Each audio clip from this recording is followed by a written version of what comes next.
Thank you so much for inviting me. I love coming to club meetings. And if anything good came of COVID this past year, is this Zoom meetings. I'm very close to doing 200 of them since last March. And I love being with you.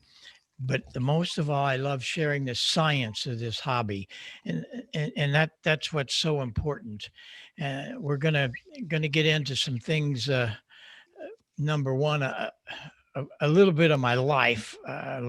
Some of this is important because everything I've done in my life started as a ham radio operator. I did start at the age of 12, where my parents bought me a B3 Hammond organ, which was quite something in 1952 after playing the accordion for a couple of years. But in 1954, I started my career playing in a restaurant and making quite a bit of money as a kid.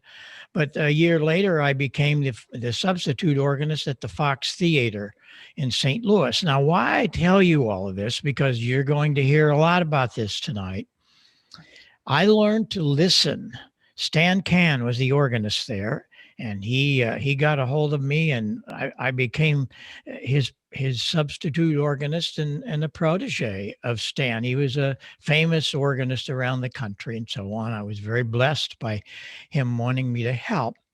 And what I mean by help is that organ hadn't been played in 20 years.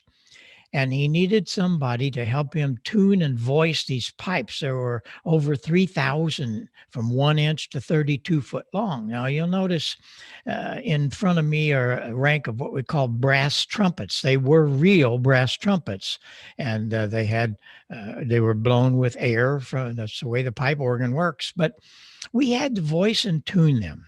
What we mean by that is you went up and down each note. The note next to the next to the next to the next, they all had to sound the same in their tonal quality. One couldn't be bassy, one couldn't be mellow, they had to be the same. Whatever the voicer picked out, that's what it was. I learned to listen, and listening is a mental process, something that most people don't do. We only hear. It's just, oh, I hear it. But listening, you're going to hear a lot about listening tonight. But we're going to take a few minutes and get into the good start part here. I became a ham radio operator. One of my high school buddies got a license. I thought, well, that'd be kind of fun.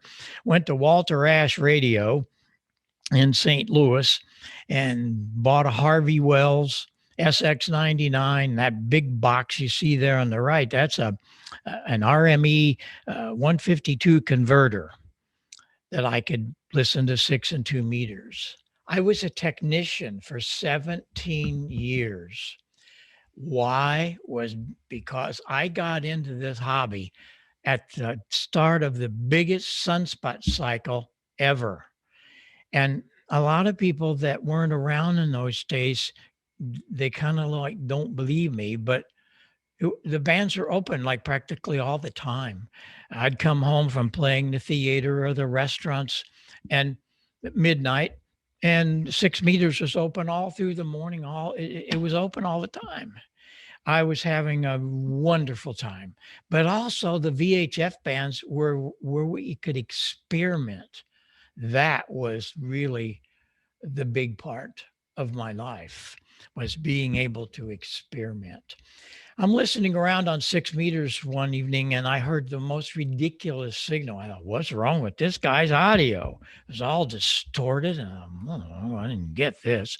But I happened to push the BFO, beat frequency oscillator, on my Hallicrafter receiver, and all of a sudden, up popped 6 meter sideband. What?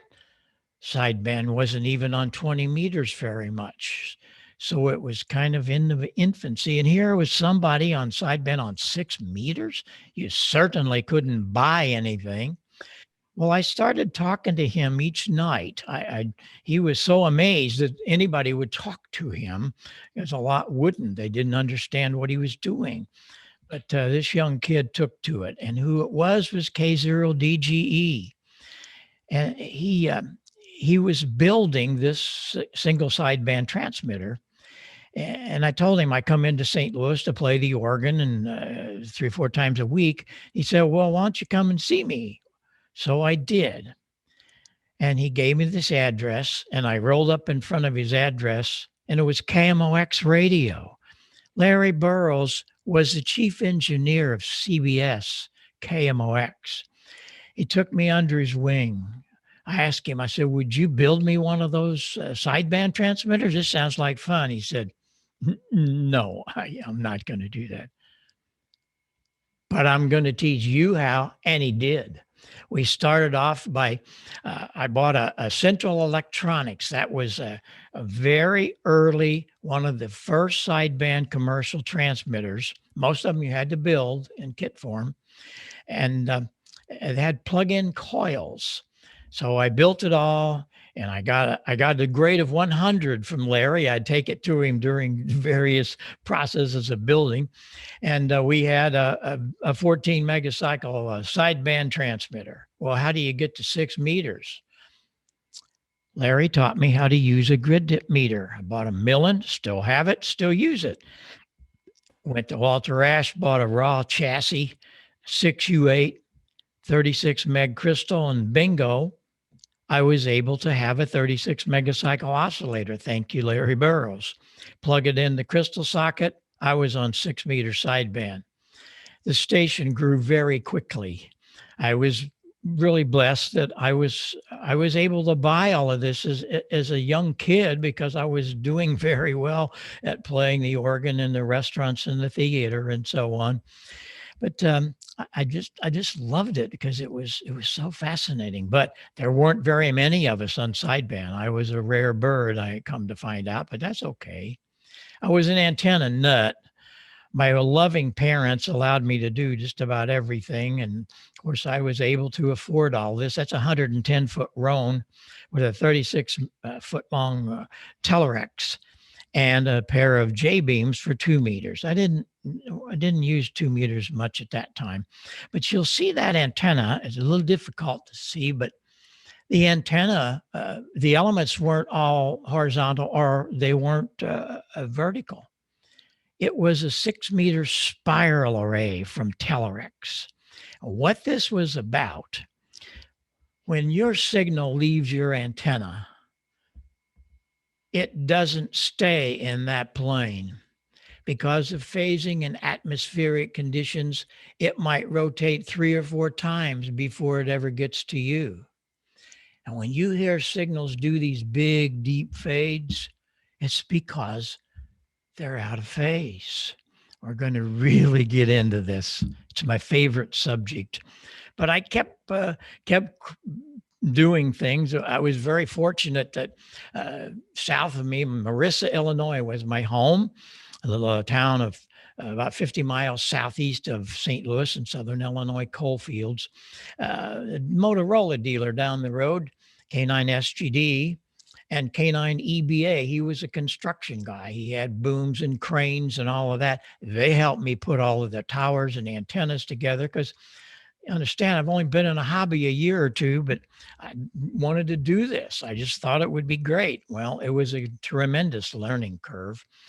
I also put up another 50-foot tower, and I had a pair of 2-meter, 36-foot long booms from Telerex, but I mounted one horizontal and one vertical.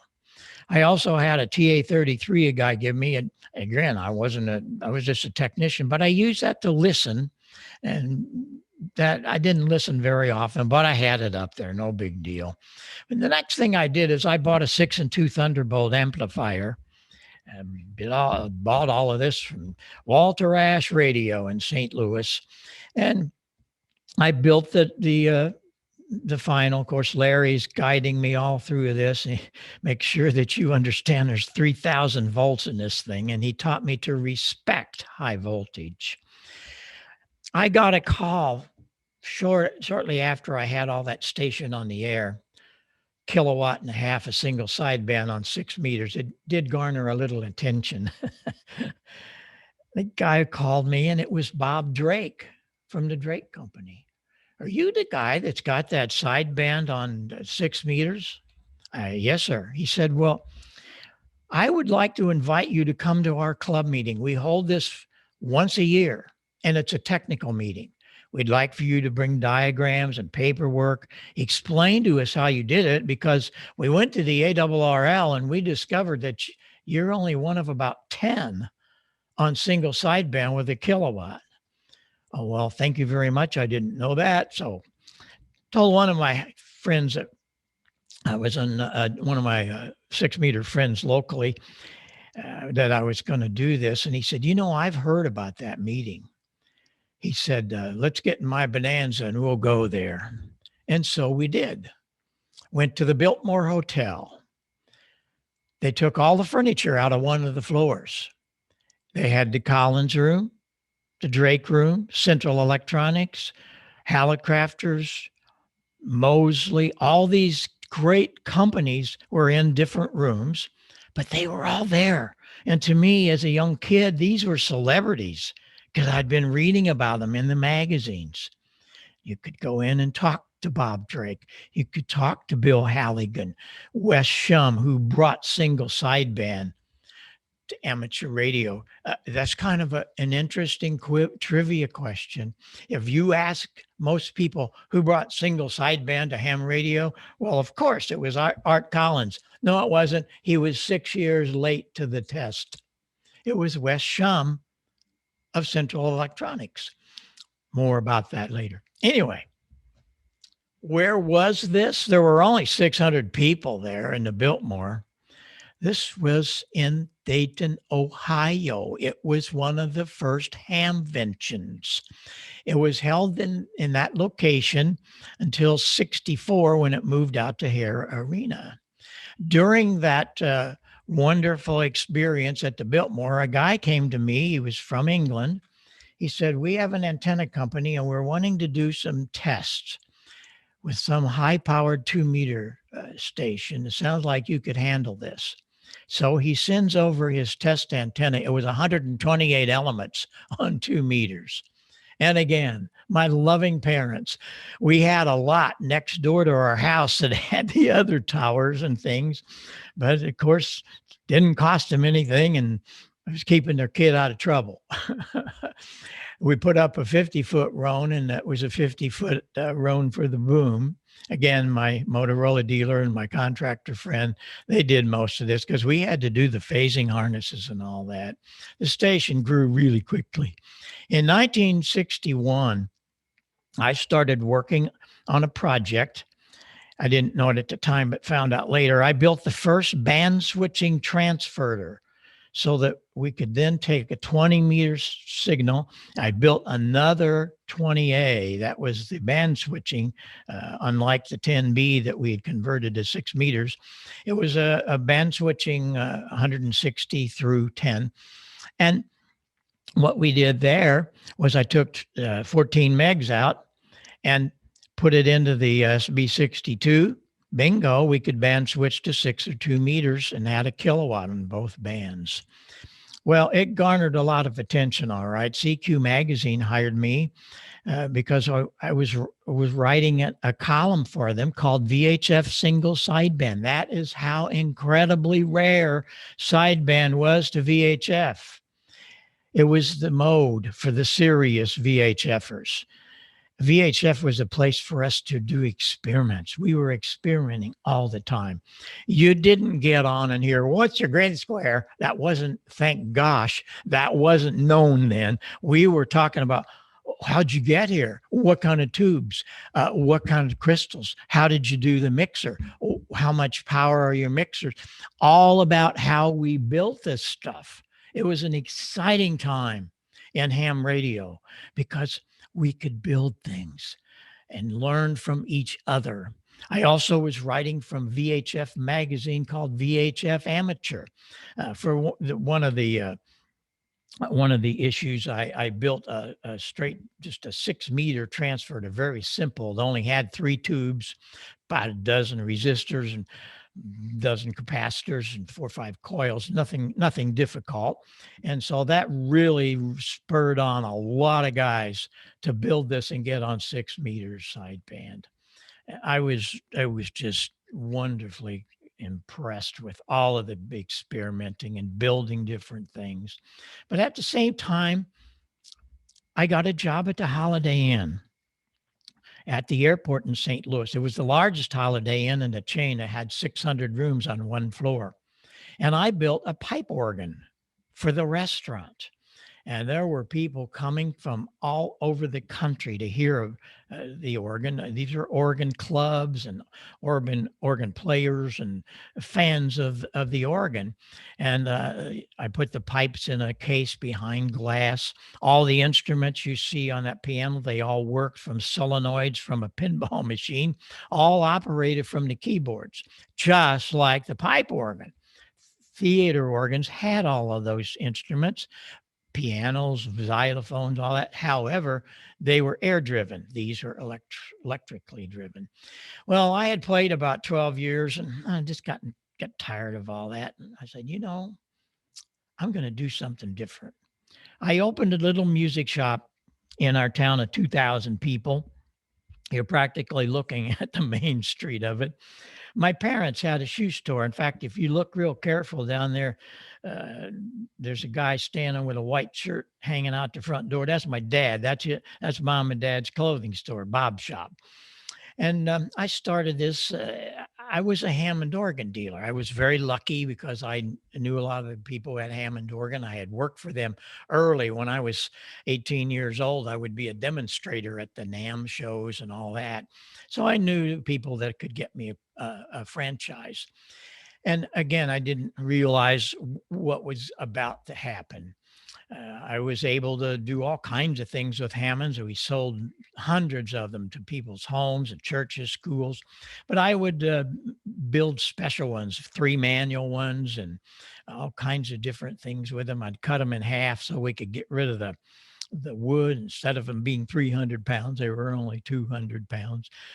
But as this was going on, the local bands discovered there was a guy with a soldering iron and they started bringing in their amplifiers. I had never seen a guitar amp. I wasn't into that kind of music. It was theater organ, and more theater organ. That was all I listened to. I hardly knew who the Beatles were when they came out, really, because I was dead into playing the organ in the restaurant and the theater. Well, these guys would bring these things into me. And they were amplifiers. They had a pair of 6L6s and a 5U4. Wait a minute.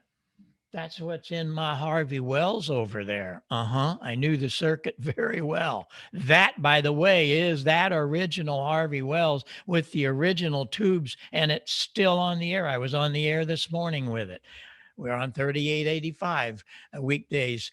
And all of that you see, we'll get into that maybe later. That 20A is the one I built when I was putting the band switching transfer together. So all of this stuff it's just so deeply ingrained in me. It was my college education, really. But I would rent the Hammond organs to the Kiel Auditorium. Some of the groups would come in. I didn't know who they were, but the concert halls would rent Hammonds from me because the traditional Hammond organ stores weren't going to rent them to them. But I said, hey, why not? Well, it really, really made my life because we'd go in and they'd have these groups in and have little bitty columns. They were put in like maybe in the 2030s, real early in these old concert halls. It was terrible. And the Fox Theater one day called me and said, hey, we're throwing out our old sound system. You want it? I sure do. So I go get it. And this is what I found. Two of my road guys are standing on top of those big cabinets. They were throwing those out and putting in new cabinets. Well, those are 16-foot folded horns. Olson, built by Western Electric, by the way. We're going to hear about Western here in just a few minutes. Very important. Keep that in mind. That was just one side of the PA. Macintosh amps and all kinds of wonderful things. And people would be coming in from Nashville and all over they were just freaked out by all of this because they hadn't heard a PA that good, that big. I didn't know that. Well, the Fox called me one day and said, you still have those cabinets? Yeah, I do. He said, well, do they work? I said, yeah, I got them working. I've had them going for several years. Thank you. He said, you need to talk to this guy. And if any of you are rock historians, you know where I'm going with this. You know what's coming. The group came into St. Louis that afternoon for a show that night, but their sound man didn't make it. They were going to do this short little tour from go to New Orleans, St. Louis, out to the East Coast. Their sound man was on probation. His name was Owsley. He was one of the inventors of LSD. And he owned all the sound equipment and ran it for the Dead because they were kind of some of his guinea pigs, if you can read between the lines. They weren't supposed to, he wasn't supposed to be out of the state of California, but they won't find us in the Midwest. Well, they did. The DEA and the FBI, they went to that concert in New Orleans. They sat in the back row. When they finished playing, the band came on to St. Louis. Owsley they didn't have cell phones. Hey, we'll see you at the Fox in St. Louis. Bye. When he finished loading the truck, the DEA padlocked him and the truck, and off to California they went. He was in jail. Who was this? All of this stuff? Well, the stagehand at the Fox said, talk to this guy. Well, this guy was Jerry Garcia of the Grateful Dead. He said, you have a PA, a big PA. I said, well, I do. And I told him I had Olsen bins, JBL horns, Macintosh amps. I never will forget. He said, you have Macintosh amps. He got all excited because they weren't using Macintosh, hardly using anything in those days yet. I didn't know that. We came up with the PA that night and did a marvelous show with the Dead. Not only that, but we went on the rest of the tour with them. There was a guy in the audience, a journalist, and he wrote a great article called The Night Rock and Roll Sound Was Born. You can put that into Google and you'll learn about what happened there. That article appeared in Billboard magazine, and the whole world found out about Bob Heil and his large sound system. We're talking big time dudes and dudettes. Jeff Beck, Humble Pie, yes, Les Paul, the Beach Boys. They were all after me because nobody had a PA like this. I didn't know that. But you're looking at the straightest guy you can probably find. I have never in all of my life tasted beer. I've never smoked anything. And for gosh sake, never did any drugs. And here I am running around with some pretty big drug addicts. But they respected me. I respected them highly for their artistry. I was a musician. I understood what they went through. Not quite all of the other crazies, but to learn to play things. But they respected me because I could do things. Pete Townsend always said, leave this guy alone. He's got his soldering iron. He makes it sound good. Where did I learn it all? Ham radio. You're going to hear this more than you probably want tonight. Ham radio taught me all of this stuff. And I was having so much fun, but things weren't right. These groups had come in and they'd hired me to do the PA, but they'd bring their own gear, and one would have a Volkswagen van with some of the things, and another guy'd have a pickup truck with other things. Sometimes they wouldn't get there together. It was a mess. I said, straight man business guy, I said, we're going to put an end to this. We were the first to do a tour and do it properly. I had a 40-foot semi that we leased, and I had a commercial driver. He had to have license for all that to go on all the shows. And we bought an old Greyhound bus and put 11 beds in it. We could sleep. The roadies, we didn't have to pay for Holiday Inn, so it saved some money. And we were doing all kinds of things. Here's a group. We did their first tour, and that was their first date. Nobody ever guesses who this is. That happens to be ZZ Top without beards. That's how new they were. Yep, we're still with them. They grew their beards. Now, in these days, we're very good friends and we do their microphones and all that. But I got another phone call and the guy said, you need to be in Boston tomorrow, tomorrow night for a concert. I can't do that. I'm on tour with Chaka Khan in Chicago. We don't care who you are. You got to be in Boston tomorrow. I no, we can't do that. I said, I can't just leave her out there. Well, find somebody to take it. You got to be here. I said, wait a minute. Who are you coming in making all these demands? He said, well, we are the Who. Okay. I got it. It was the Who. And they were in big trouble. I didn't know that. I hardly knew who they were, really, if you can believe that, but it's true.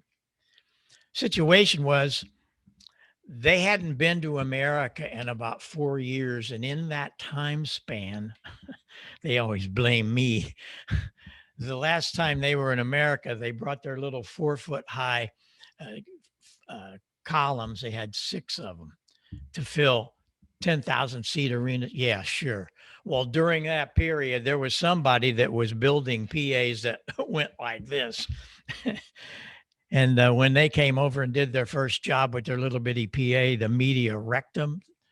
A lot of the audience walked out. They couldn't hear them. It was all new music. Nobody could sing along. They didn't know what it was. So they needed it. They really needed it. So I said, okay, I can get some guy, a friend of mine in Chicago to handle this. But we have a semi and a bus. We can't drive there. We can't be there. We'd have to be there by tomorrow morning. How you do that? He said, oh, Heil, no problem. Go out to Hare Arena, rent a Tiger Airfreight. They'll bring you out here in their 747, drive your vehicles in there. We did. And it was a wonderful, wonderful beginning of about 6 or 7 years with the Who. We became very personal friends. There you see Pete Townsend. He called me over after that 2-year tour. He said, I have an idea. And that was up above his home in the Thames River, on the Thames in London. You notice that red chair he's leaning on? That's a little Lowry $900 home organ. And you would say, what's that about? Well, that is what he did to do this.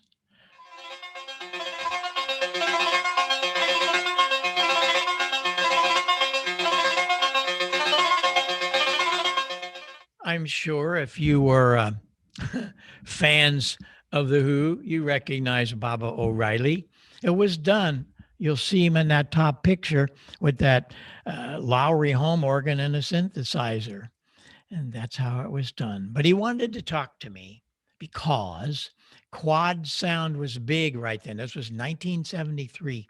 He said, do you think you could build a PA that we could move Roger's voice around the arena? No, isn't in my vocabulary. Yeah, right. Well, yeah, we can do that. Well, it just so happened. So many things that you're going to hear on and on tonight just happened. God had blessed me because I was put in the right position at the right time, and amateur radio was carrying me along to be able to do them.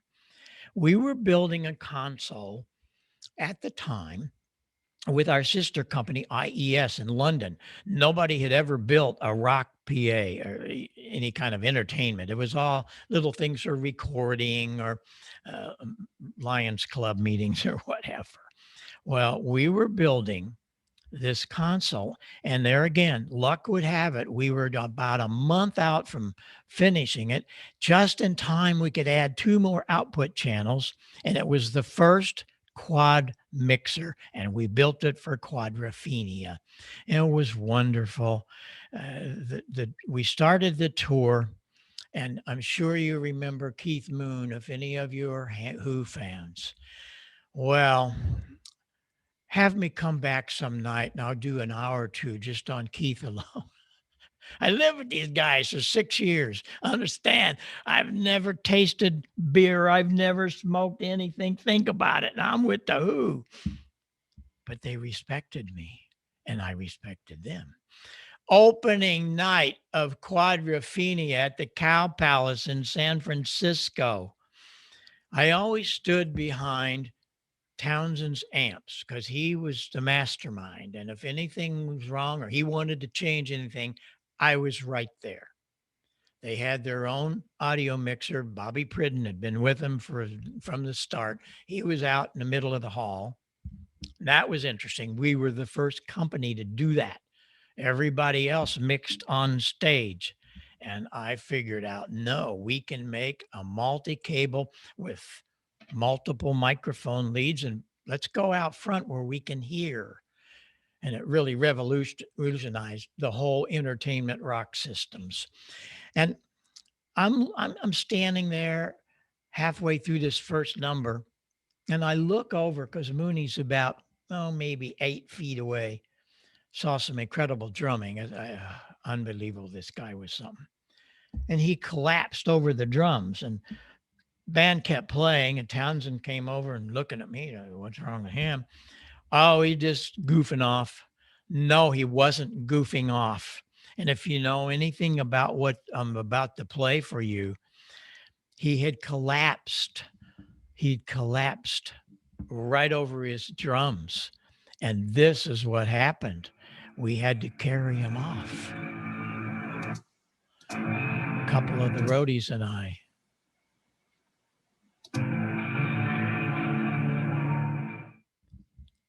Keith Moon had taken a horse tranquilizer for a 2,500-pound horse.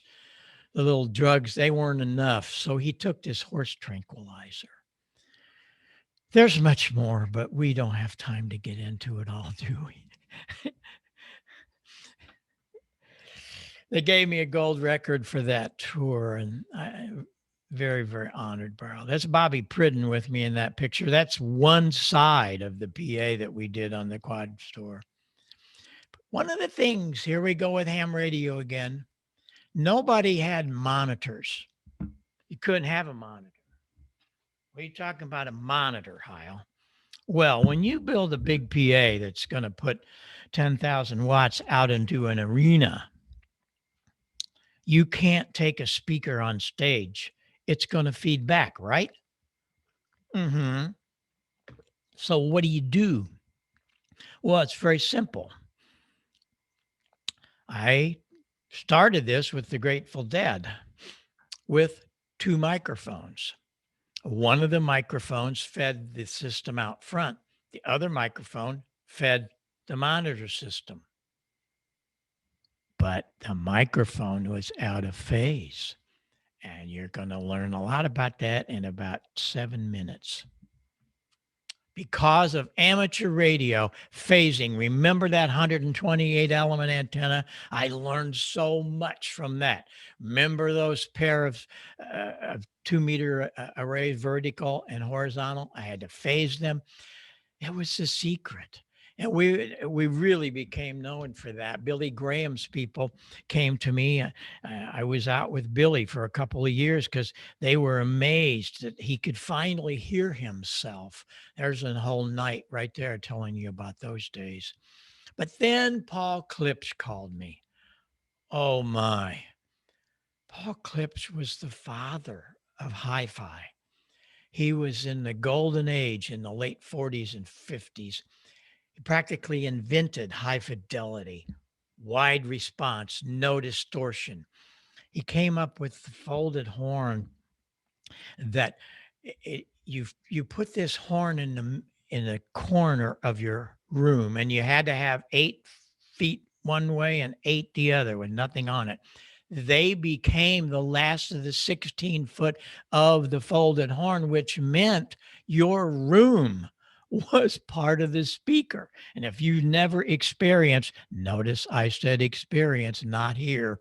Oh my gosh, it was an experience. And Paul came to call me and he says, you the guy that's got that big PA I read about? I said, yes, sir. I want to come and see this. I'm going, oh no, this is not going to be good. He flew his Bonanza plane up to Marissa, and all day, he's about 3 feet on I was. He said, well, why did you do this? How come you did that?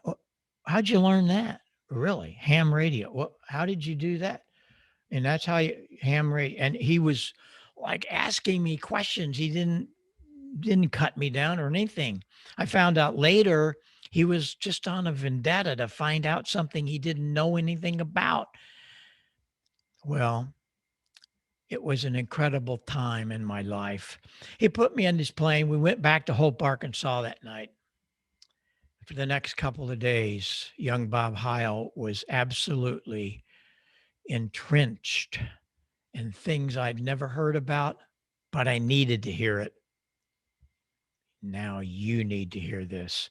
Wouldn't be bad to get out your pencils and papers because it starts getting pretty good right here.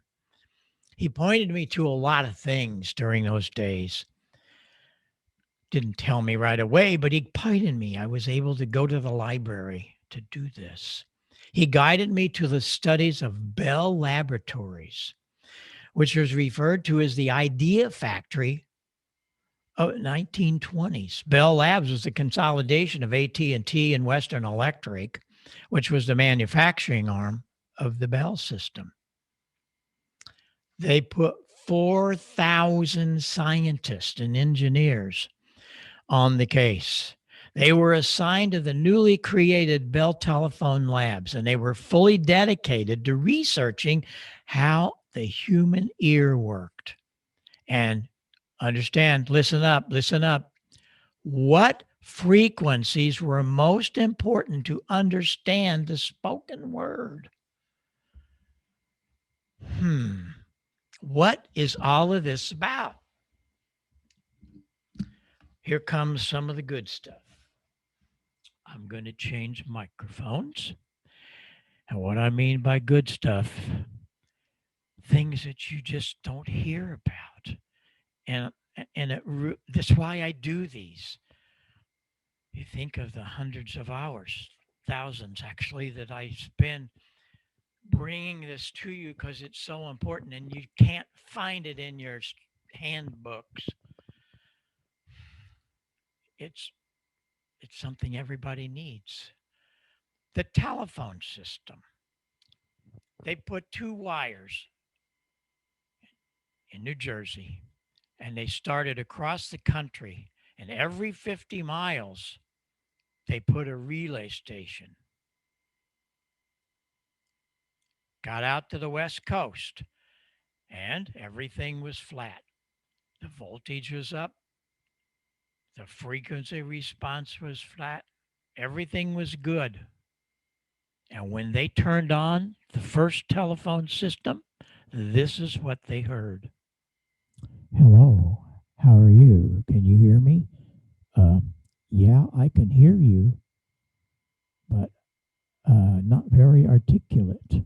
The F and the S and the P and the B, they were not distinguishable. Well, why not? Everything was flat. We spent great amount of time and money. It's all flat. What's wrong? How come it's not articulate? How come it doesn't sound very good? Well, they put the 4,000 scientists on this trick. Like, something had to be done. The telephone system had to work. And they put 2 guys, Dr. Fletcher and Dr. Munson, on the case. And what they discovered was the fact that the human ear is certainly not flat and needs help. Look at that graph. It looks like a ride at Disneyland. And what's interesting, you look up at the top at 100, 110 dB, it's almost flat, or a lot flatter. That's why kids like to listen to music loud, because they hear everything. They hear all the cymbals, they hear all the mid-range vocals, they hear everything. But down here where you're listening right now, 20 dB a level, you got a problem. What they discovered was this. You cannot have flat response. Dr. Fletcher and Dr. Munson figured it out. Any kind of voice communications absolutely needed articulation. Roll off everything under 100 cycles. Those frequencies just muddy things up. And in our industry here, it wastes your RF energy. There's nothing underneath that can help you. And again, the maximum speech articulation, and that's what we're after. Speech articulation happens where? Mark it down, 2.5K. I will now prove to you. I have the equalizer set up. Just it's a way you'd like to hear it. I'm only going to turn one control. I'm not touching the bass. I'm not touching the treble. I'm touching the parametric mid. Parametric meaning I can change the parameters of that filter. Interesting. All I'm going to do is take out 2.5K. Listen what it does when you don't have it elevated. It's very difficult to understand the spoken word. F and an S, P and a B, they all sound alike. The F and the S, there's no sparkle. There's no mid-range. The 2.5 is gone. That's what your ear is screaming to hear. I'm going to bring it back. The other thing that's very important to listen for, remember I've told you, you're going to talk a lot about listening. I am not touching the bass, but yet your brain is going to think I lowered it. No, only because the 2.5 is going to bring up the mid-range. Here we go. There's 1,000. Here comes 2,000. And when I hit 2.5, it's just a magic spot. You just know when I get there. Wow. Yes, I didn't turn up the bass. I had it flat, but it got reduced some because of the overpowering of that all important 2.5K. This is what you need in your amateur radio communications. I had to go to the library because we didn't have the internet. It took me a lot of nights, afternoons, going in and researching all of this. You guys and gals have it easy. But things really started happening. All of my sound systems at the time, I was out of ham radio at that time, but all of my sound systems really started to come alive. We were building big arena systems, a lot of festival systems. I had 35 people working in our plant, building all kinds of amplifiers that I designed, modular amps. It was the first only modular amp. I had a 200 and a 400 watt amp, and if anything happened to it out on the tour, we had a spare. 3 minutes later, we could unplug it, and bingo, you were back in shape. My brother-in-law ran the wood shop. We had our own fiberglass shop. All of this stuff was happening. And really, we were making a big inroad, but there again, I didn't realize at the time I was just a ham radio operator figuring it out, building modular mixers that hadn't been done before.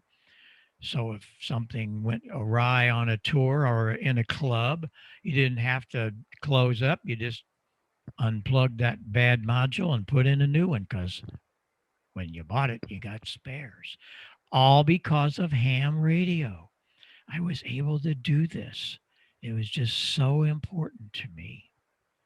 But kind of the end of my sound system career, we started doing festivals because we had the large PAs. We did a very unique thing. You'll notice up top, we had 3 systems that were always out on the road. But for these festivals, I'd bring them together, and we could have 2 stages in between them. so that while one was entertaining, we could set up the other. So there were no downtime, so the kids couldn't get in trouble. And sometimes they got in trouble. But anyway, I said, I don't think I need to do this. But I wrote the book. Had so many people, and still today. How did you learn this? Where can I learn how to do this? How? Because if you stack up your cabinets just right, you could get 3-6 dB more gain. Now think about it. 6 dB of 10,000 watts. Just by stacking the speakers properly. Yeah. And it was Heil sound. It brought it all to fruition for all of those that were trying to get into the business because of ham radio. I knew what happened when you stacked antennas. And so that was just a wonderful thing. But I also ran across somebody in one of my tours, and that somebody was WB6ACU, Joe Walsh. And we became really good friends then and have been all these 50 many years later. He said, I got a project for you. He had left the James Gang and he was starting a new band called Barnstorm. But he had recorded the we always call it the kicker song.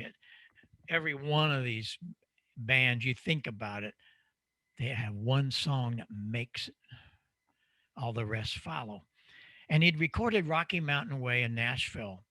Bill and Dottie West were good friends of his, and they had a studio there with Pete Drake, a great steel guitarist. And they had this little box about this big with a little speaker in it, and had little bitty holes that came out, and they could put it in their mouth. And when they played their steel guitar, they could make it kind of make weird noises. Well, that was an early talk box, but certainly wasn't good enough for to meet up with a multi-thousand watt PA. So Joe and I put our heads together and we came up with the first talk box, the high powered talk box. We had a 100-watt driver in it, and he went on tour, and oh man, do we have fun? You know we did.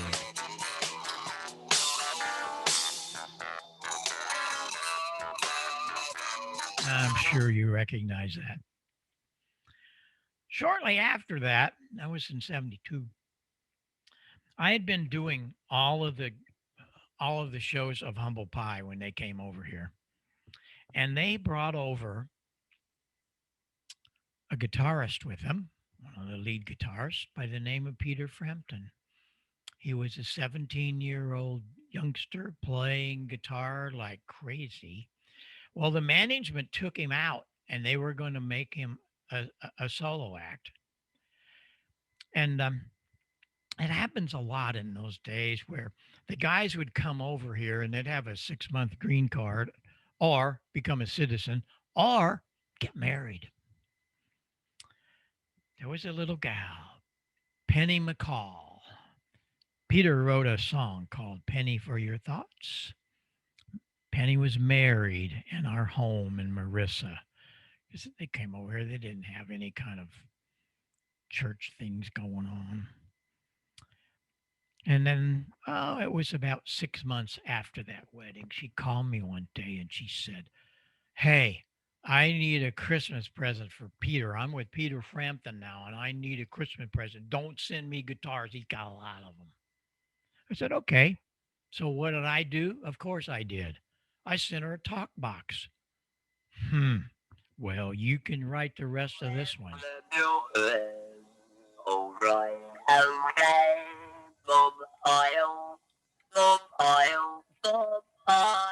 Peter Frampton was the only one that could make it talk. We'll come back to that in a minute.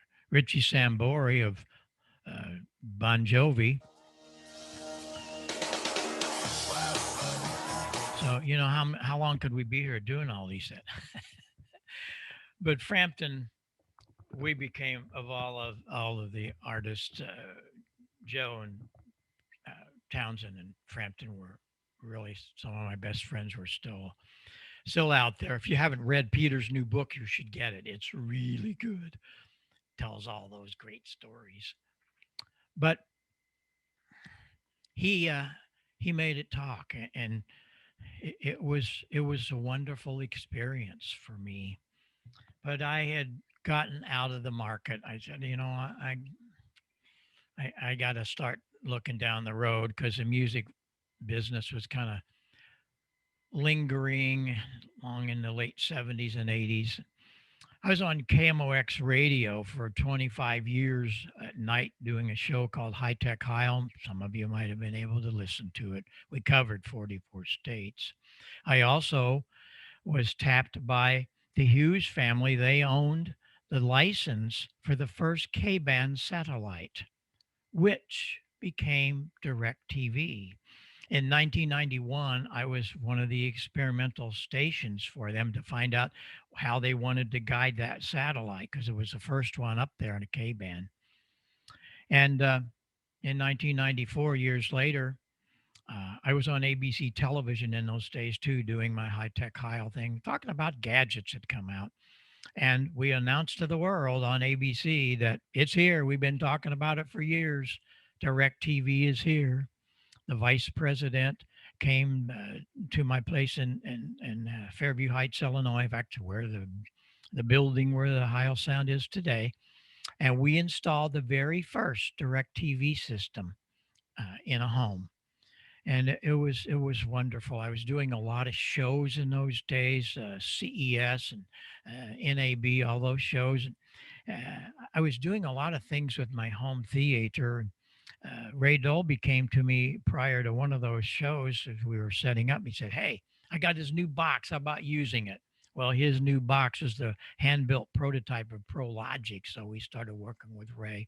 But we were doing home theater. We're not talking $300 and $400 things that you put. We're talking about $300,000 rooms. In 1986 and 7, we started that. We were doing high definition television. Think about that now, and using laser disc and all that.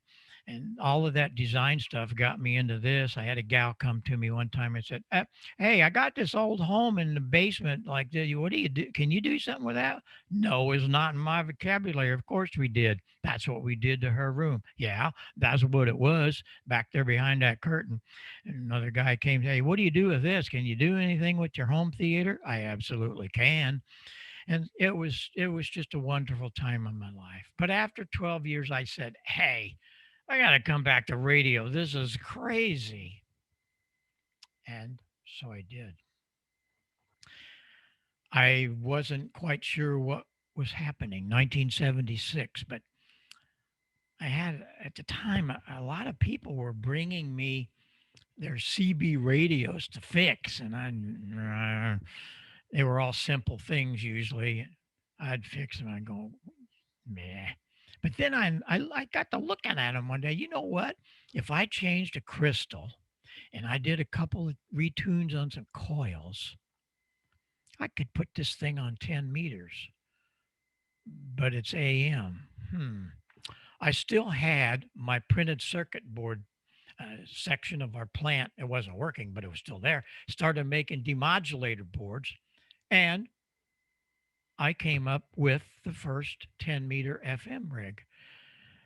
It wasn't under Heil Sound. It was under Melco, Marissa Electronics Company, because I didn't know where it was going. Heil Sound was only the speaker company and the entertainment, big PA stuff.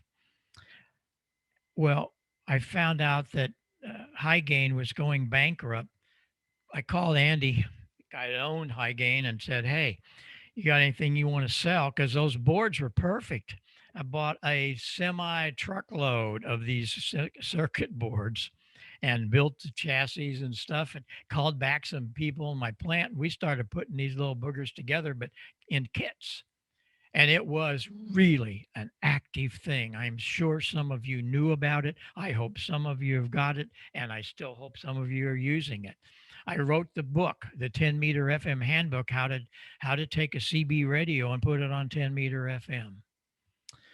But in all of this, I started navigating back to what was really happening, I got a license. Had gone through Atlanta in one of the shows one time and stopped in an FCC office, and I got my advanced license. Years later, I got an extra. But what happened to my great Art Collins audio? My gosh. Oh, I was absolutely just destroyed. I'd listen around, and these guys were terrible. They were all sounding like this, and no articulation, no dynamic range, none of that. And I'd ask them about what are you guys doing? What are you talking into? I got my new Keenwood or my new Yaesu. I got my matching microphone. The only thing matching about the microphone was it's painted the same color, as I found out later. And it really shook me up. I said, there has to be an answer to all of this nonsense. And so I started calling back some of my people. We opened a plant and started doing things. But the first thing I did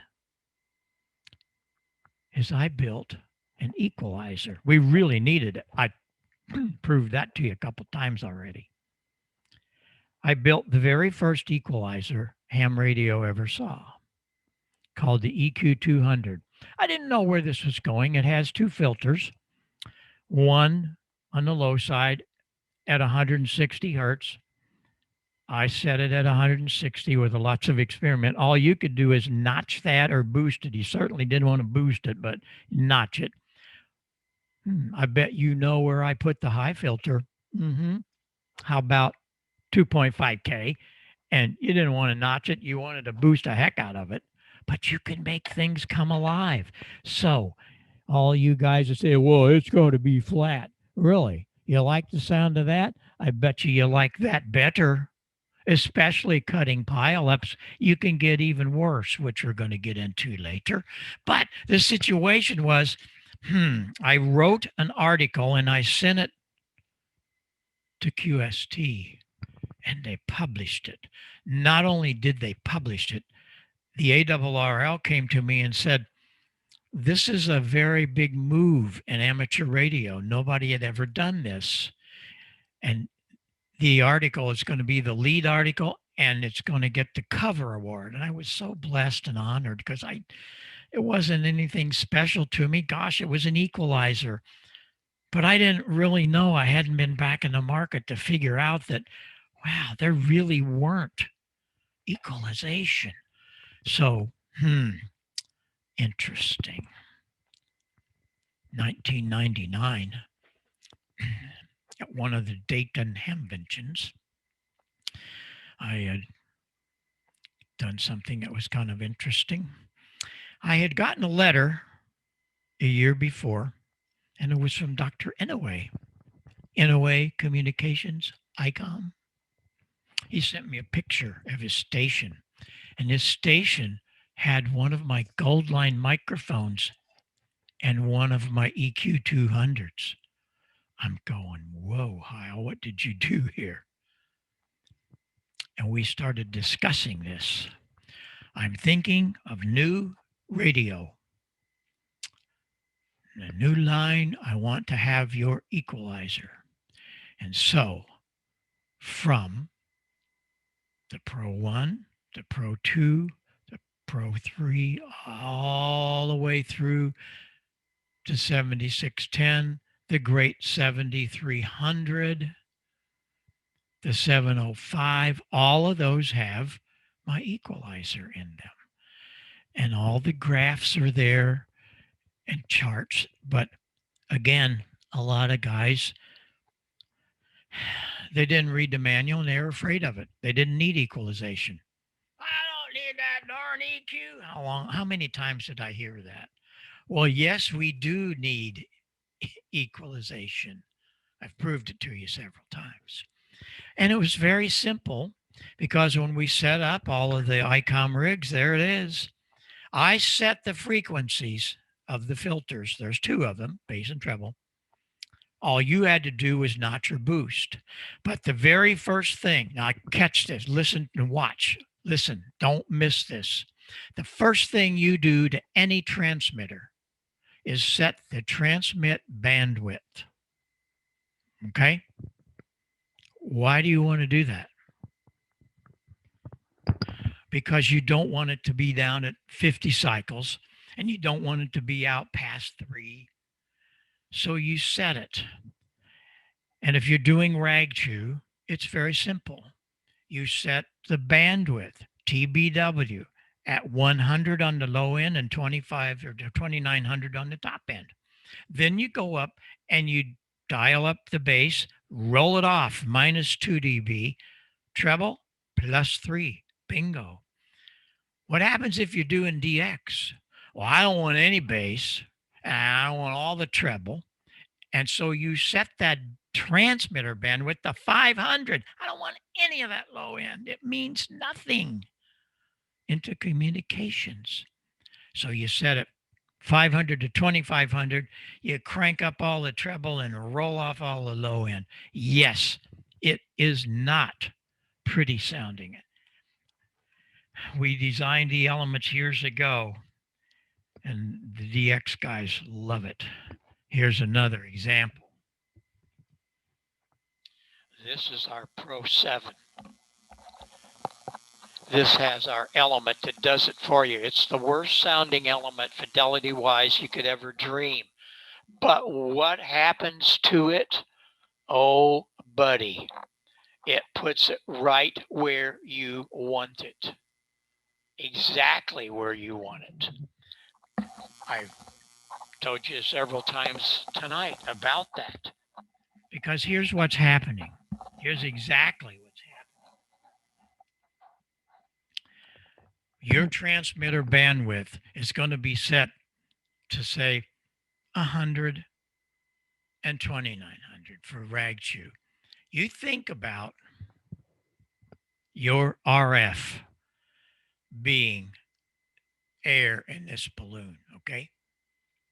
So what you want to do, if you just want it to be nice and flat and fine, but you need some articulation.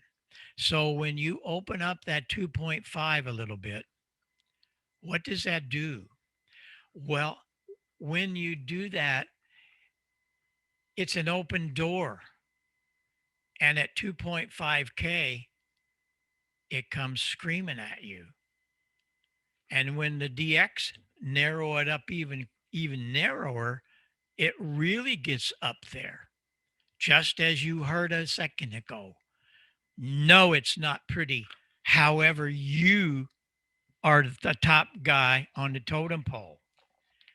So what you need to do is think about what you want to do when you're on the air. No, you don't want to rag chew. I heard a guy this afternoon with his HC7. This is an HC7. And these guys said, "Hey, Joe, turn that thing off. It's hurting my ears." Of course it was. I want it to hurt your ears because I want to be on top of the pileup. Whoa, how important. It's all about equalization, everybody. You'll learn it from those 4,000 scientists, and you're not learning it in your ham radio handbooks. Except mine. We'll talk about that later. But the situation is, it's just the science that we learned from those 4,000 scientists. It's wonderful when you know what they were trying to do. While I have this in my hand, we are the top designer and supplier of headphones. I'm sure you know that. You go look at the magazines and tell me 90% of the headphones are ours. Why? Because I listened to you. I listened to the DXpedition, so what they wanted. I listened to you as net control ops, and we built things for you. This headset is a miracle. First of all, Paul Clips years ago taught me about how to load a speaker into a cavity. So you take it out into free air and you run a test to find out what the cone resonance of that speaker is. When you put it in the enclosure should be treated to meet that resonance. I did that here. And the speaker doesn't sit way up here like every other headphone. Ours is back here. It's that far away from your ear, so you're not going to have problems with your hearing aids. This is very comfortable, even though it looks like it might not be. It is. These DXpedition guys and gals, they're out there with these things on for 15 or 20 hours. Truly. I put a balance control. So if you have a left or right problem, balance it up. I also put a jack on the side. So if you have a monitor station, you don't need a bunch of Y cords. He plugs his headphone into here so he can hear. And last but not least, it's the only company in the world that puts phase reversal. You know, what is that about, Heil? Very simple. If you're in a pileup, or you're listening to a pileup, and you hear this little weaky guy back here, reverse the phase of those speakers, and he comes up front. You can actually move things around in your head acoustically. Just by phase reversal. And here's something I absolutely have to tell everybody. If you have one of our headsets, I read EHAM every day. And once in a while, I see some, oh, that darn Heil headset, it's so uncomfortable. You didn't read that textbook, huh? The instructions. Because when I design all of my headphones, there's a piece of steel band in here underneath all of the really wonderful padding.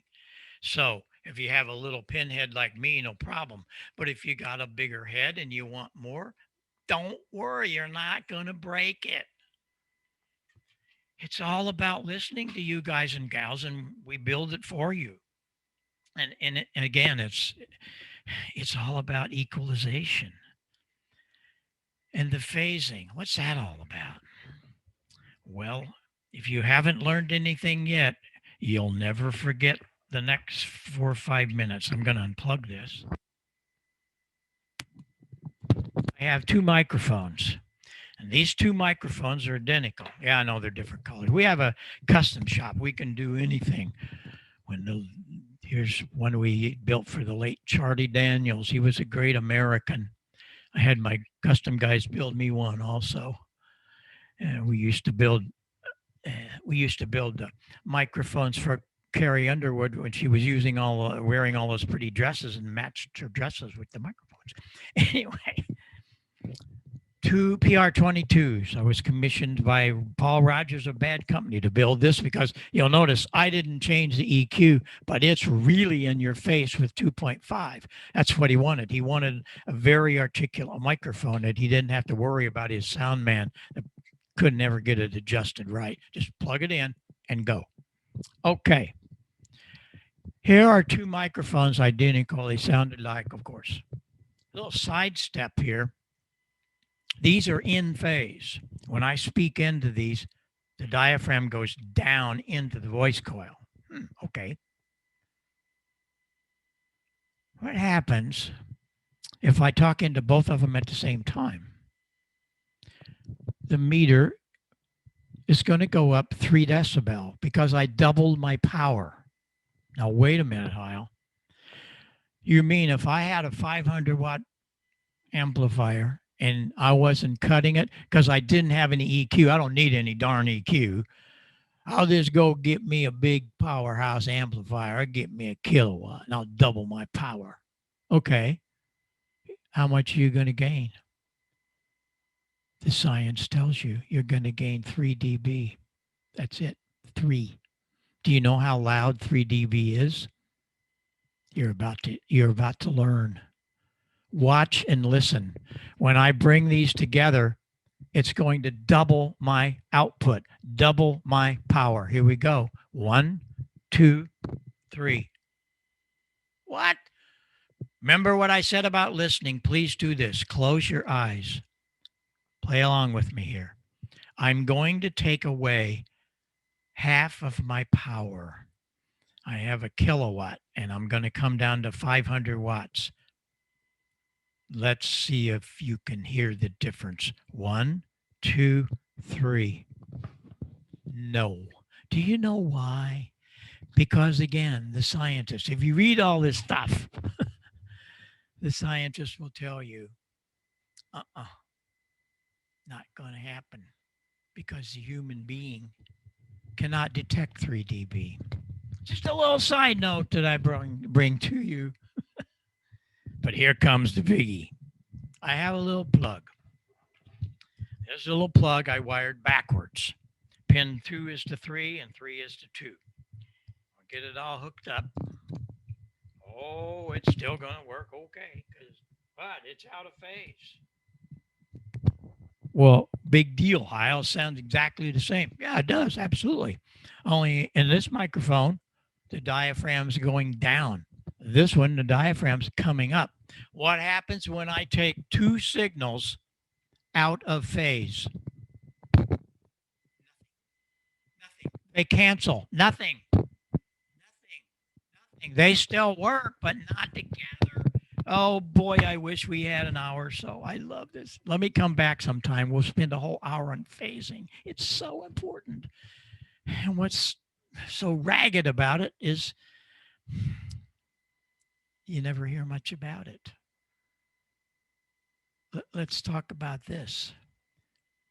How do some of the things work in your transmitter? How did the carrier get deleted when Wes Shum brought the first single sideband transmitter to ham radio? If you had a trivia contest, by the way, and you said, who brought it to us? You'd say Art Collins. Nope, he was 6 years late to the party. Wes Shum did it in 1948. Central Electronics. Became a very good friend of mine. And I always told him he was my college education because I learned so much from building his rigs. Because of phasing. How did he get rid of the other sideband? When some idiot flies on top of your frequency that you're talking to your buddy on, you've pushed a notch filter, he's gone. How does that work? It takes his signal out of phase. He's gone. How do Yagi antennas work? Noise canceling headsets. It's all of this stuff. How does it work? This is a major one. Dr. Yagi did not have a computer. He did this probably not without a calculator. He figured out by putting a driven element that was resonant to the frequency on a boom, if he made different links and moved it out in front different ways, he could get gain at a certain length in a certain place. If he went behind, it could be longer in the right place. It was out of phase. That's how you get rejection from the rear. It's out of phase. I'd always heard through my life about so long. Hello? Huh? Hello? I'd always heard I gotta go. A lot of these guys. I gotta go. That was awesome. I'm sorry about this. I forgot all about that.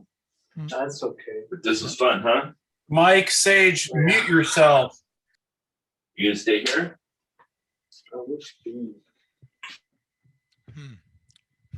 We back on target here? Anyway, I'd always heard about phased arrays, but I figured, I don't have enough money for this one. I really didn't have enough space. But back about 2009, 9-10, Sarah and I bought a second place down in the Ozarks. Her mother lived there during that time. 5.5 acres. 3 of it was a meadow. And I put up a phased array. And it cost me nothing. I had 2 dipoles, 75-meter dipoles. I had a bunch of coax. But I needed a switch, just a single relay. I used an Ameritron because I had a nice box, all that. Here is what I learned, and I really want you to pay attention. This is cool stuff. Ready? Just completed the installation of a 75-meter phased array antenna system consisting of a pair of coaxial dipoles mounted atop a pair of 55-foot telephone poles. We put them in an inverted V fashion, and the poles are 64 foot apart. These are 500 foot from the operating position, fed with RG213. In order to make the antennas directly from east to west, we use a delay line, a 43 foot here on 75 meters that's switched in and out of the driven element, either east or west. The downlead length is 126 foot. We take all of that coax, the downlead length, the 43 foot phasing delay line, and mounted them in a container, one of the plastic container boxes that we actually buried. And just the top of it shows. It's all sealed, so it's waterproof. But that's the way we get to switch all the components from 500 foot using one of the Amatron RCS 8V remote switches. It really works well.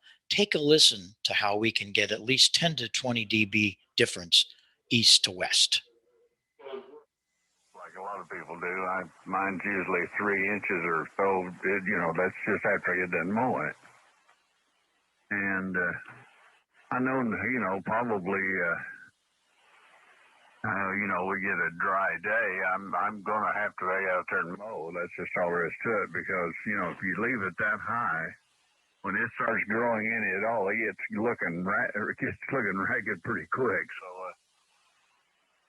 it's to that point now. And the system really performs on weak signals. Take a listen as we switch to the direction they're coming from. Also note the preamplifier makes no difference on 75 meters on this signal. The preamp will, of course, make the meter read higher, but in many cases, the preamplifier does not cause the weak signal to be more readable. Check it out. Yeah, well, I see they introduced big display on it, and I don't know if that is their form of portable or what that is. Your wife hooked up to your computer. Pretty amazing, huh? All because of a little 43 foot phasing line. That was the only expense I had to do. I had everything else there. I had some of the Ameritron stuff here. One of the things about that, though, is I hate rotary switches. So what I did is I went to Antique Electric Supply in Mesa, Arizona, and bought Les Paul guitar switches. And I used that to switch my east-west on the 75 and on the 40. Because I had a 40 meter array also. Then I use them here. I switched different antennas as well as the colored ones, the other switches. That's to select the different transmitters and stuff. But we all share the same thing. We're trying to do certain things, and sometimes they're a little bit afraid to do that. And one of the things that really irks me is the fact that these manufacturers, they don't do well in their books to tell us how to do anything. 2 years after I did the ICOM Equalizer, Dr. Hasegawa from Yaesu came to me. I want to do it better. Okay, we can do that. We'll do a parametric. Yeah, that'd be good. I said, gonna have a problem. What be the problem? It's going to be education, really. And we were standing at our booth there in Dayton talking about this. He said, let's do. Well, we did it. One of the most exclusive transceivers that I've ever seen and worked with was a Yaesu 9000. It was amazing. I got my way, finally. Somebody listened to me. Dr. Hasegawa did. It has an XLR connector. You know about XLR connectors. That's what all the broadcast transmitters and microphones have. How come we can't have that? Because you see, balanced line, one is plus and one is minus. They're really out of phase. If any kind of noise comes onto that balanced audio line, it cancels. I just taught you that. You know how that happens. So why can't we have balanced inputs? Well, I got it. So if you go look at a 9000, you can see my picture all over it. There's an XLR connector on the front. There isn't one of these stupid 8 pins. And then there's no ALC meter. What do you mean, Heil? There's a meter, but it is labeled microphone gain, which is exactly what that is. What do we care about ALC? What we care about is what that meter does. So I labeled it to that, microphone gain. That is how you set up a transmitter mic gain. You don't call your buddy and get on 40 meter. Hey, how do I say? Well, turn it up, tune it down. No, you're the engineer before you ever transmit. In a dummy load, watch that meter. You never want to see it just laying in the red. You just want to see it flash just once in a great while. You can kind of see that over my shoulder here. That's a Duro meter. It's a loudness meter for broadcast transmit.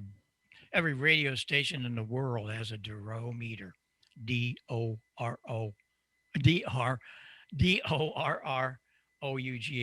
Mike Duro, good friend of mine. And the transmitter had parametric EQ in it. And I told him he was going to have trouble. And he does. Why? I hear you guys on the air. We discover that most Yaesu owners are in the default mode. Whoa. Why? Because they're afraid.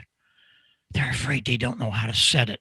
You see, with the 2-band equalizer, I set the frequency after lots of experiments and knowing where to put it. But you're out there floating in the ocean without a paddle.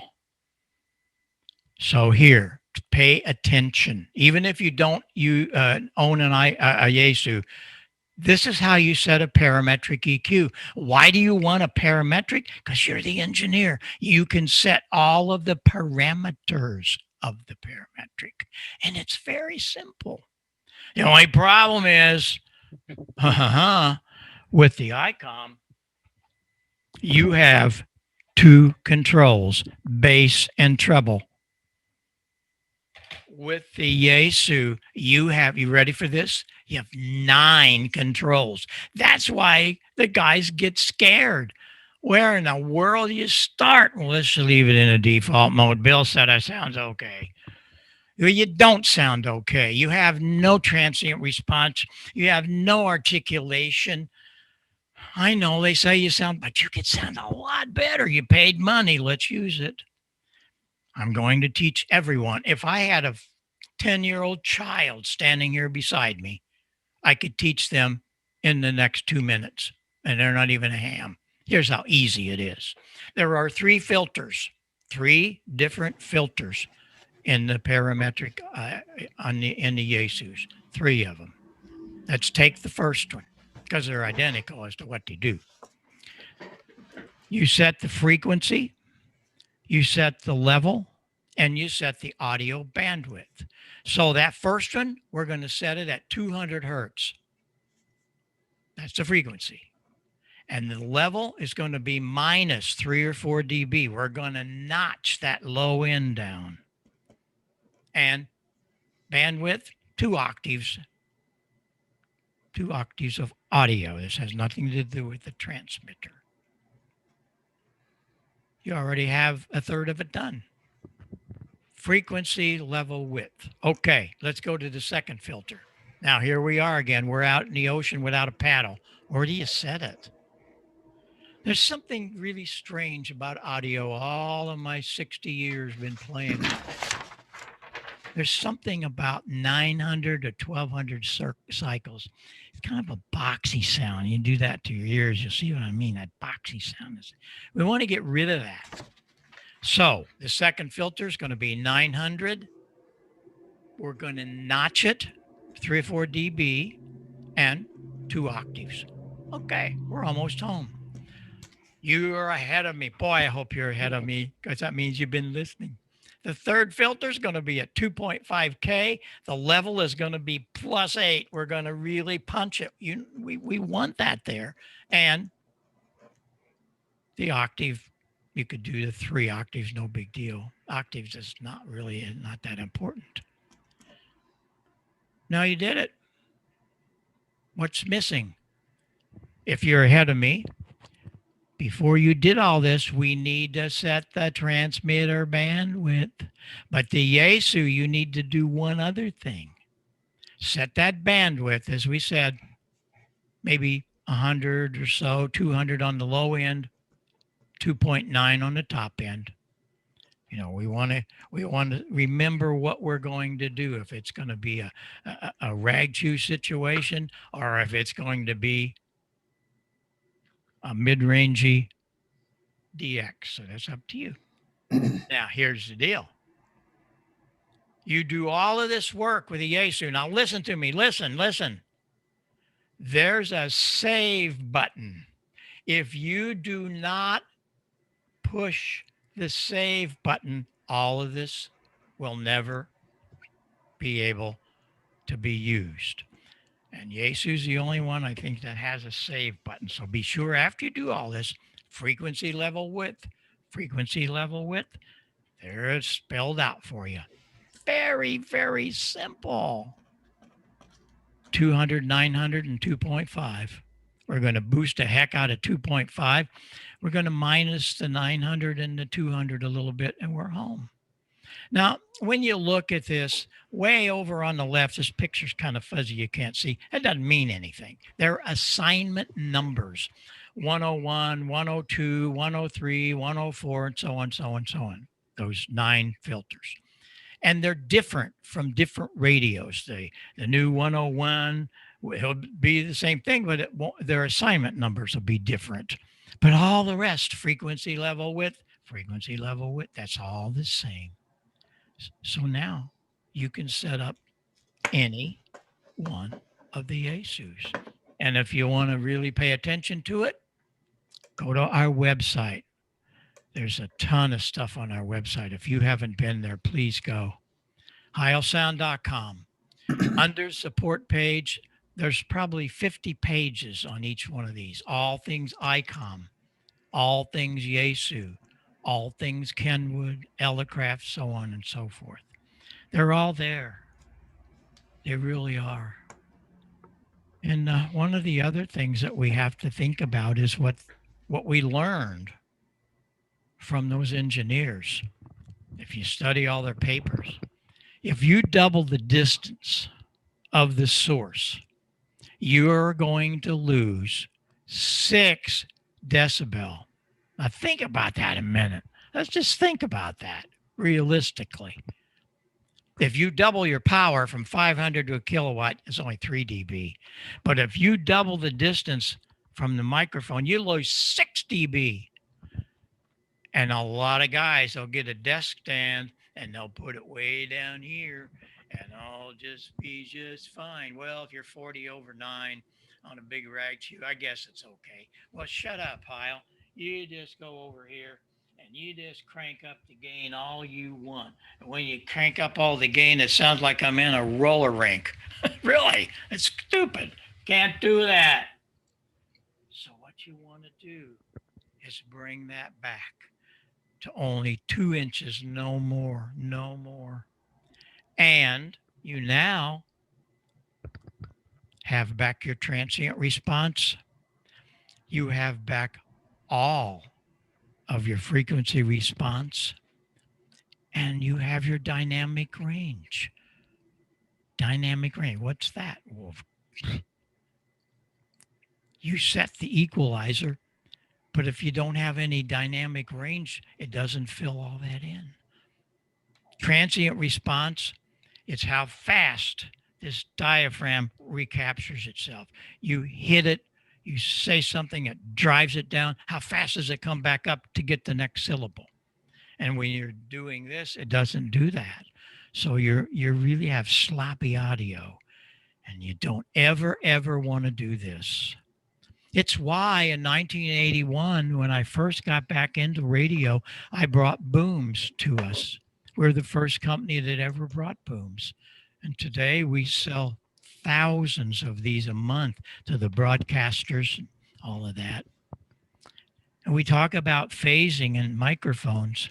Back in 2006, we had a home in California, just a second home, because I was working in the studios a lot. And one day I was sitting at Joe's kitchen table. And we were talking about, you got to build me a better microphone. I said, what's wrong with your ball thing? Well, I got to keep it right here. I can't move it around, and I want to be able to move it around. And he said, remember some of those big antennas you had? You turned it around, I couldn't hear you. Do that to my microphone. I don't want to hear all this stuff behind me. So here's what I did.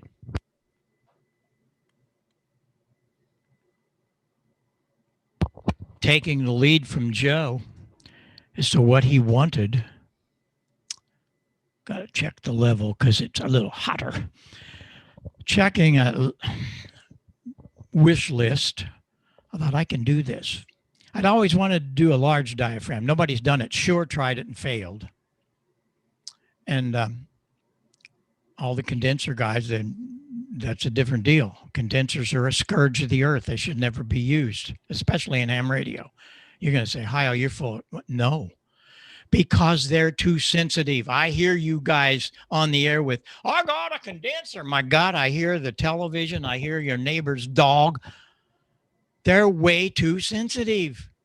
And every single one, $5,000 to, I don't care what you paid for it. They had this scratchy, raspy top end way out there.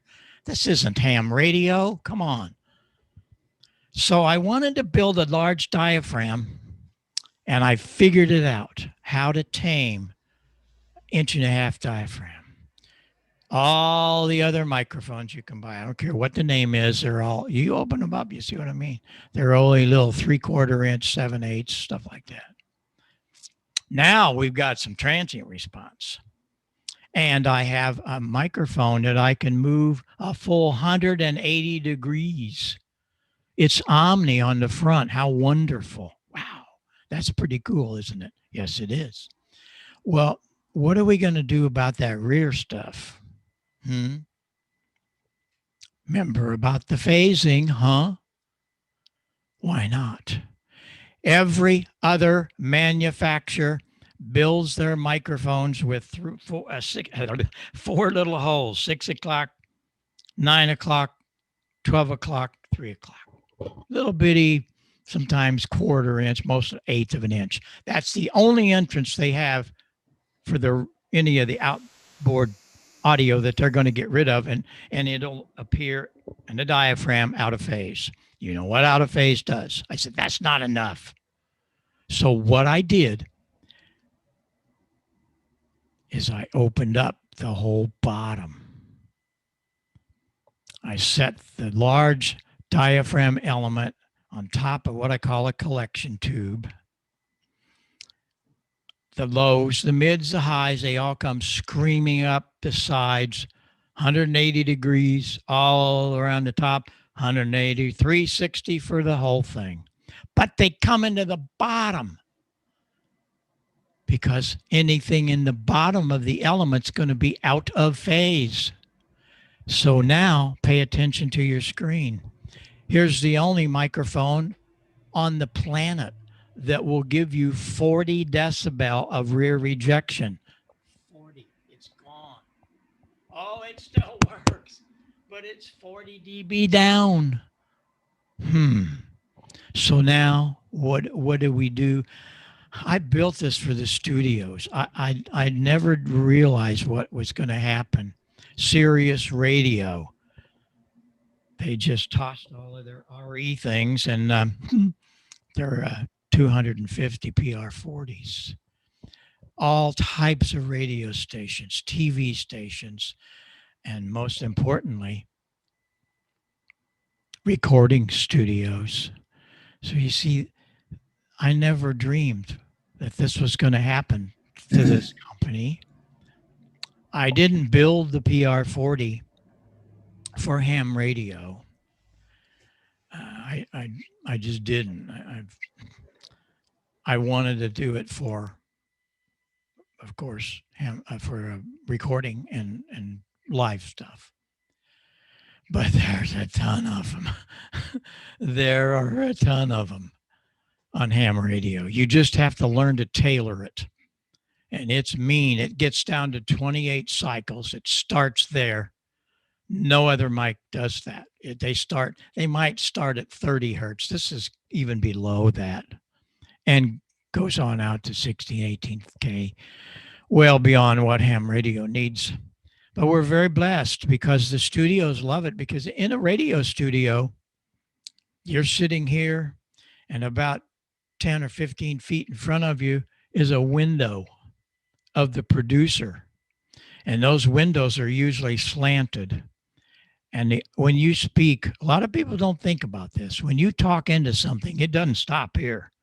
It goes onto the wall and bounces back at you out of phase because it's out of time. And you get all these weird sounds from things bouncing around. That's why we treat the walls. This new studio I built almost has like carpet on the walls. It's very dead.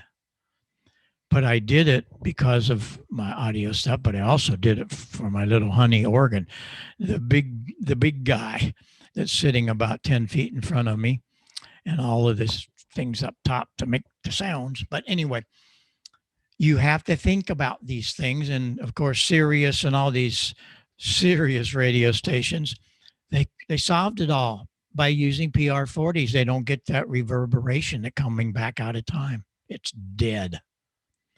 So we're very blessed that we can do those kind of things. But one of the things I want to leave you with is a very, very dear subject to me.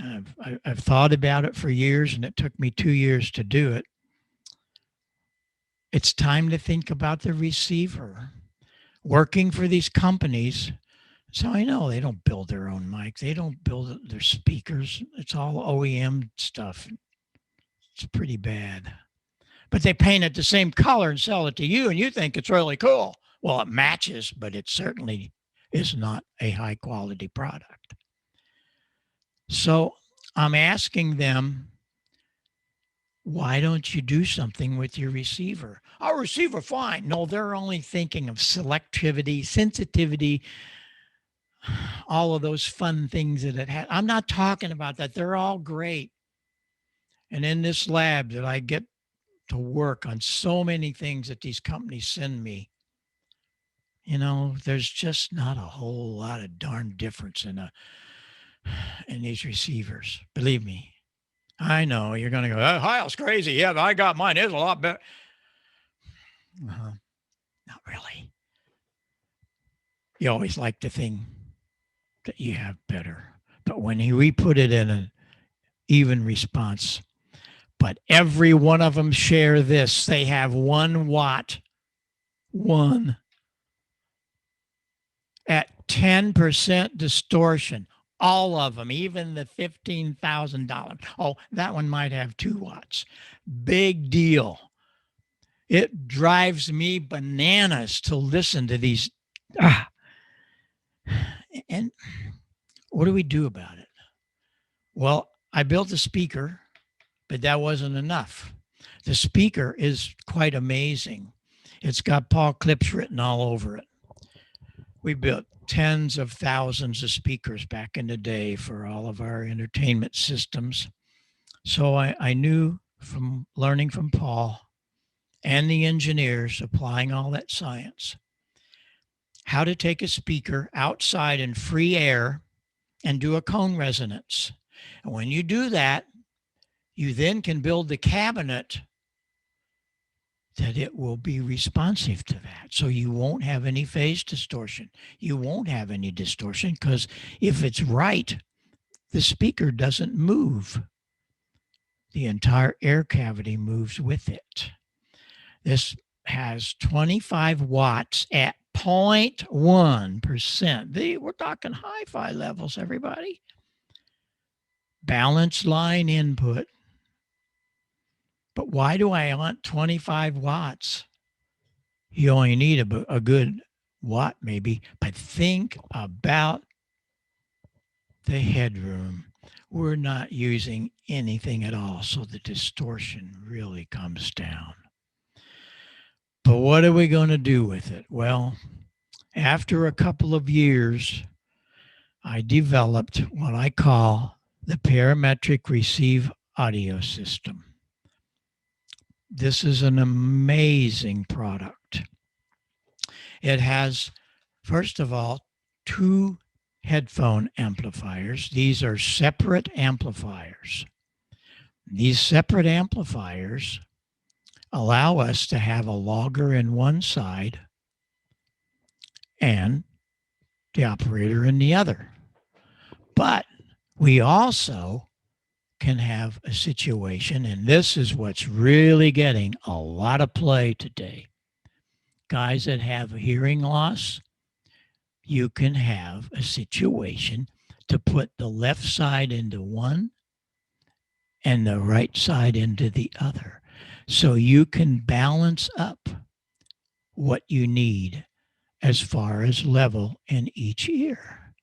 It's really an amazing product, and I'm very, very proud of it. I did a recording off air with it, and we're going to show you what this does. First of all, here are the 2 headphone amps. And what I discover is so many guys are using it for left and right. But there's another one here. It's record out. That's how I made these recordings. You don't need a bunch of Y cords and all kinds of crazy cables. You just take a cable out of here, take it into your computer. Bingo. I use Audacity, make some beautiful, absolutely linear recordings. But now we have an input level. We have a high filter. I set that at 6K. You can either increase it or decrease it. It's not all that important, but it's there. The low filter's at 160 hertz. You certainly don't want to plus it. You want to minus it. And so now what's left is the parametric. This is the gain. There it is, flat. What we're going to do is add a little bit of gain to that filter. And this filter can go from 400 to 4,000 cycles. When I hit the 2.5, you're going to hear it just come screaming at you. And again, it's all because of what we learned from those engineers. Here you go. Here's the way you hear this guy. Echo India 8 Bravo, Lima Bravo, EI-ATLB calling about. There it is flat, the way you hear it. Very good day to you from Ireland. Name is Lima India Alpha Mike, over. There it is flat, the way you hear him. Echo India 8 Bravo, Lima Bravo, EI-ATLB calling about. I don't think we have to go any further. It really tells you what it does in a simple little demo. Everybody needs this because some of us are getting a little older and we're losing some hearing. This is the magic box. There's nothing like it on the market. Oh, there's all kinds of digi-widgy things. I don't want anything digi-widgy. I'm an analog man in a digital world. We do this analog, the way your ears work. What's all this digi junk? When it comes to audio, I don't want that. And I hear these things. Oh, it drives me nuts to try to equalize some of this digital stuff because it's got all these artifacts. Again, you have to learn to listen, please. And when you do, that's what comes of it. And I'm really thrilled that we can bring things to you that mean something, because there's just a lot of stuff out there that don't mean much. And one of my wonderful things that I bring to you, and you're going to say, this is a bunch of, well, yeah, it's very important. That's your connectors.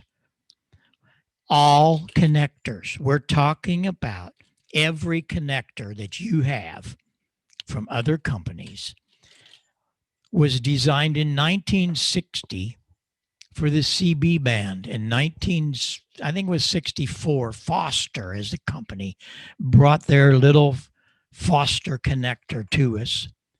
Had a little bitty ring. Sometimes you have to use needle nose because you can't get your fingers in it. And this is what really, really sucks. You go home and check me out on this.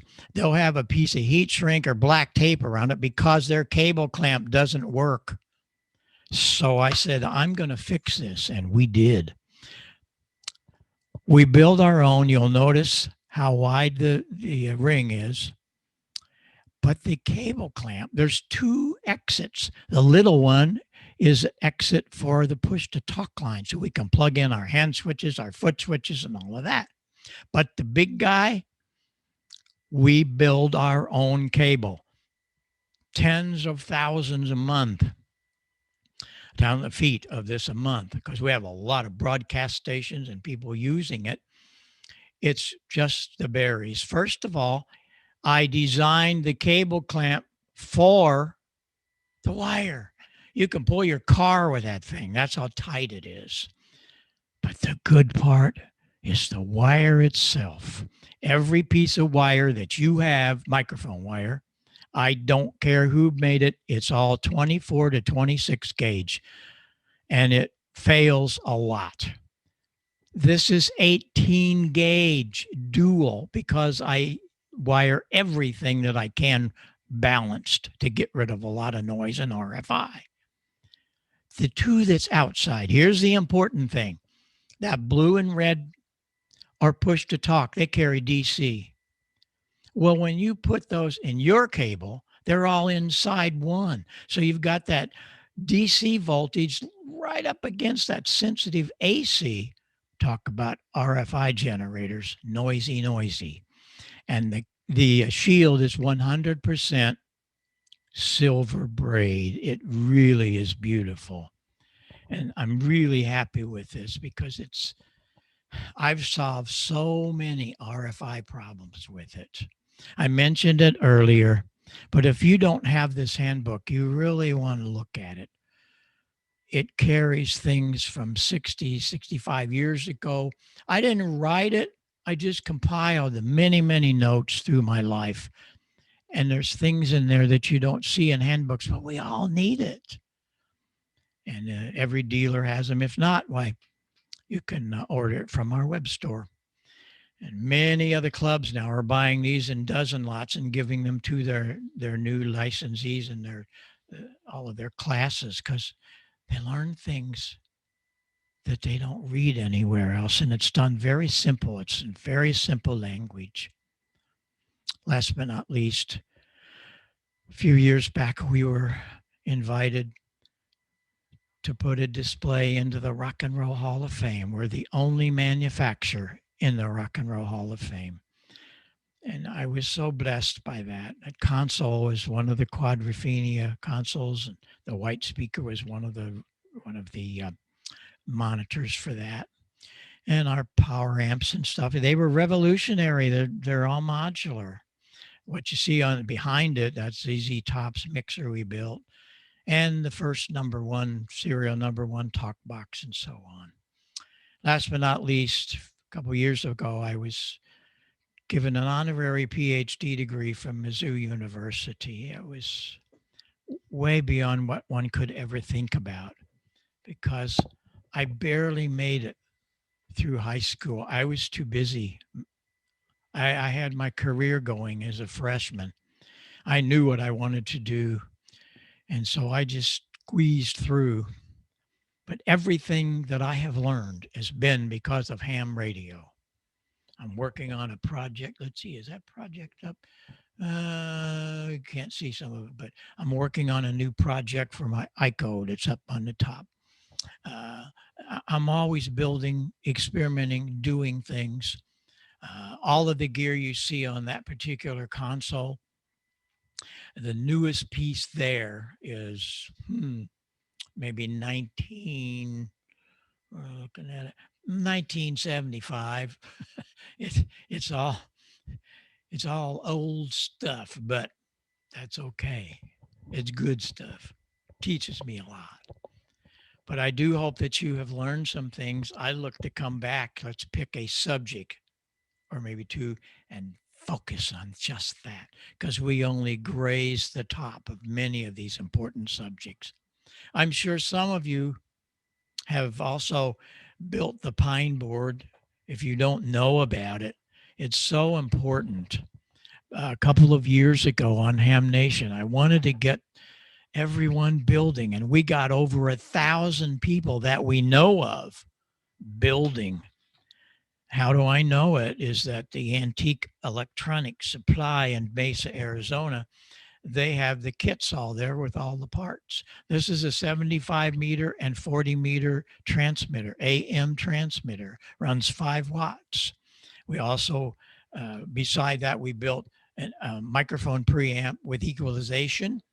And then we build the power supply. And this is all stuff running 400 volts. So we have to respect the high voltage, but it teaches people how to build. The diagrams are all so good. And again, we just try to bring this to you. When you go to my website, go down the page where it says Pine Board. There's probably 100 and some pages and all the diaphragms are there. And you can get right into it. Remember, I'm always available for you. Always.